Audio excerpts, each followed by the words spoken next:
لو عايزة تعملي بصل الكشري مقرمش وناشف بالشكل ده، تعالى اقولك تعمليه ازاي ومن غير دقيق ولا نشا كمان. هتجيبي كمية البصل اللي انت عايزاها، كتير قليل ده بيرجع ليكي. هبدأ اللي انا اجيب القطاعة بتاعة الشيبسي اليدوية، وهبدأ اللي انا اقطع البصل شرايح رفيعة بالشكل ده بالسكينة اللي احنا بنقطع بيها البطاطس للشيبسي. بتطلع معاكي بقى البصلاية شرايح رفيعة بالشكل ده. هتعملي بقى كل الكمية بنفس الطريقة لحد ما تخلصيها. مفيش اسهل من كده. ولا هتبقى بقى بصلاية تخينة معاكي ولا حاجة، بتتقطع معاكي كده شرايح رفيعة وبتبقى تحفة جدا.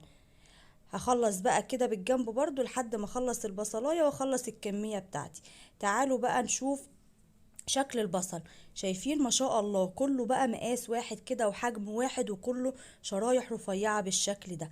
زي ما قلنا مش هنحط عليه ولا دقيق ولا نشا وهيطلع معانا مقرمش.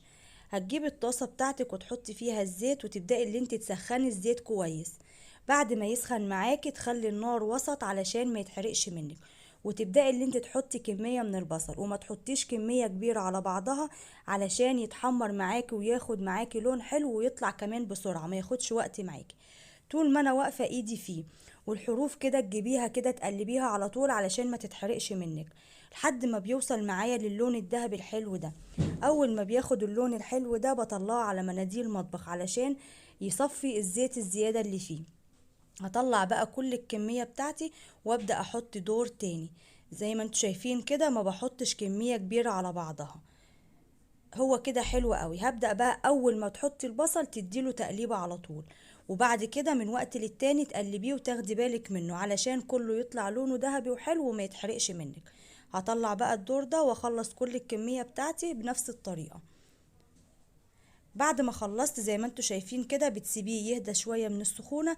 اول وانت بتطلعيه بتحس اللي هو طري، وبعد ما بيهدى شوية بتحس اللي هو مسك منك تمام كتلة واحدة. فانت بايدك كده بتبدأي اللي انت تفرديه عن بعضه بالشكل ده، بيتفرد وكل واحدة بتبقى بعيدة عن التانية وبيبقى في منتهى الجمال.